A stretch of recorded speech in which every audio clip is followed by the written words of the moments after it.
Bapak Ibu sekalian. Semoga semuanya dalam kondisi yang baik di tengah bulan Desember ini menjelang akhir tahun, dan juga sebentar lagi kita juga akan merayakan Natal. Semoga sukacita Natal juga terus boleh mewarnai hari-hari kita. Mari sebelum mendengarkan renungan hari ini kita berdoa. Bapa di surga, kami siap untuk diberikan kesegaran kembali oleh firman Tuhan. Tolonglah supaya kami bisa mendengar dan kami bisa dihiburkan oleh firman-Mu. Dan terkhusus kami juga bisa diingatkan kembali akan makna Natal yang sebenarnya. Terima kasih Bapa, di dalam nama-Mu kami berdoa. Amin. Bapak Ibu, di dalam nuansa menjelang Natal ini, saya ingin kita semua merenungkan kembali makna mendasar dari kelahiran Tuhan kita Yesus Kristus. Bapak Ibu, saya akan membuka renungan hari ini dengan sebuah pertanyaan atau permainan tentang keidentikan. Jika saya menyebut kata garam, apa yang Bapak Ibu pikirkan? Mungkin Bapak Ibu akan menjawab asin. Nah, itu salah satu bumbu dapur untuk antiseptik, atau mungkin harganya murah dan sebagainya. Jadi garam diidentikan dengan semuanya itu. Jika saya menyebutkan kata Korea, mungkin Bapak Ibu dengan cepat menjawab Korea identik dengan dramanya, ya, atau orang biasa sebut drakor, drama Korea. Atau mungkin ada yang menyebutkan artisnya atau make up-nya, begitu ya, para ibu-ibu yang biasa suka. Atau mungkin makanannya, kimchi gitu ya, dan sebagainya. Nah, sekarang jika saya menyebutkan kata Natal, kira-kira apa yang akan Bapak Ibu jawab? Natal mungkin bisa diidentikan dengan kelahiran Kristus, palungan, Bethlehem, Yusuf dan Maria, para gembala, orang-orang Majus, dan seterusnya. Benar ya Bapak Ibu ya? Seringkali kita mengidentikan Natal dengan lokasi, tokoh, dan pernak-pernik yang disebutkan di dalam Injil Matius dan Lukas. Namun, benarkah kehadiran Natal hanya sekedar kelahiran bayi mungil yang dinubuatkan oleh Nabi Yesaya sebagai penasehat ajaib Allah yang perkasa, Bapa yang kekal, dan Raja damai? Mari kita mau mengingat kembali misi kedatangan Kristus di dalam dunia ini. Saya akan membacakan dari Galatia 4 ayat 4-5. Firman Tuhan berbunyi demikian. Tetapi setelah genap waktunya, maka Allah mengutus anaknya yang lahir dari seorang perempuan dan takluk kepada hukum Taurat.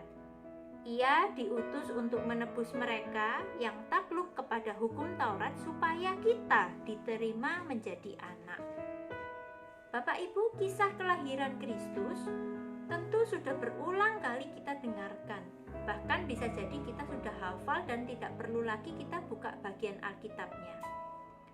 Benar sekali Bapak Ibu, kelahiran Yesus Kristus ke dunia merupakan salah satu momen penting bagi umat Kristiani. Tetapi pernahkah kita berpikir bahwa jika Natal itu hanya sebatas kelahiran seorang bayi di palungan, apakah itu cukup bagi iman seorang untuk percaya kepada Allah Tritunggal? Sepertinya tidak. Sebab masakan kita menjadi murid atau pengikut seorang bayi? Jika demikian, bagaimana kita memaknai Natal? Bapak Ibu, keistimewaan kelahiran Yesus dapat dimengerti setelah kita memahami bagian tengah dan bagian akhir riwayat Yesus Kristus, yaitu pelayanan dan pengorbanannya. Kita menjadi orang percaya bukan karena kelahiran Yesus, melainkan karena kematian dan kebangkitannya. Seperti halnya ketika kita menginjili seseorang supaya terima Tuhan sebagai Tuhan dan Juru Selamat pribadinya. Biasa kita akan memulai dengan melihat diri yang berdosa dan kita butuh juru selamat. Lalu kita memperkenalkan pribadi Yesus sebagai satu-satunya jalan keselamatan dan mendapatkan hidup yang kekal.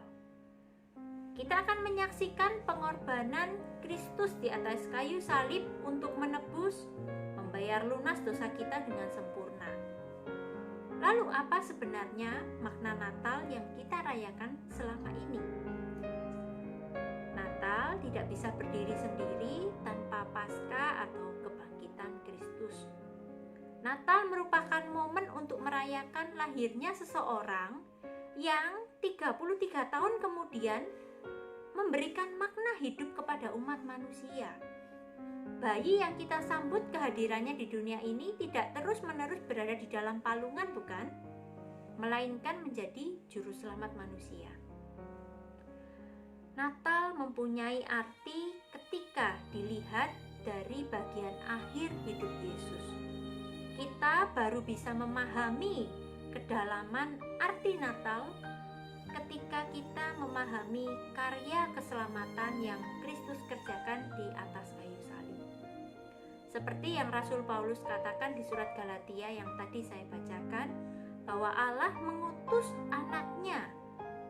Siapa? Yaitu Yesus, Sang Mesias, Sang Immanuel, lahir melalui seorang perawan, perempuan yang virgin, dan kelahirannya punya tujuan atau misi. Ayat 5 mengatakan tujuan atau misi sang anak datang ke dunia untuk menebus umat manusia, supaya kita yang percaya kepadanya diangkat menjadi anak-anaknya. Itulah mengapa ada ungkapan tidak ada palungan atau Natal tanpa salib. Kalau kita mendengar kata salib, artinya ada misi keselamatan bagi dunia yang berdosa. Natal seolah menjadi bab pertama dalam rangkaian kisah Yesus dan menjadi jelas ketika kita sudah membaca bab akhir dari riwayat Yesus Kristus.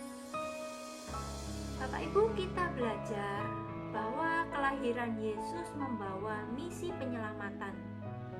Hal penting dari kelahiran Yesus adalah tujuannya hadir ke dalam dunia. Tanpa adanya kelahiran Yesus tidak akan ada juru selamat yang menebus umat manusia dari hukuman kekal. Karena itu yang terpenting dalam momen Natal bukan bagaimana kita merayakannya, melainkan karena siapa bayi yang lahir di kota Daud itu. Seperti yang dikatakan malaikat di Injil Lukas, bahwa yang lahir adalah juru selamat. Bapak Ibu, kiranya setiap kali kita akan menyambut Natal, kita tidak melupakan tokoh utamanya. Kita tidak melewatkan pribadi yang kita rayakan. Seperti halnya ketika kita menghadiri acara ulang tahun atau kelahiran seorang anak, siapa atau apa yang kita cari? Tentu yang ingin kita lihat adalah bayi atau anak yang berulang tahun, bukan?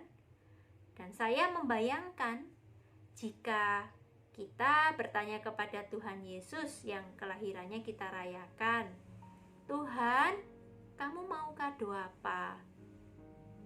Mungkin dengan senyuman yang hangat Tuhan menjawab, anakku, bersedialah untuk pikul salib. Rela hatilah untuk menyangkal diri, dan ikutlah aku dengan setia. Kiranya pesan renungan hari ini bisa kita sama-sama lakukan untuk menjadi hadiah terindah buat Tuhan kita. Amin. Mari kita berdoa. Terima kasih Tuhan untuk kehadiran-Mu di dunia ini. Terima kasih untuk kerelaanmu datang untuk menebus kami yang berdosa dan tidak pantas sebenarnya mendapat anugerah itu. Tetapi Engkau tetap mau memberikannya karena Engkau begitu murah hati.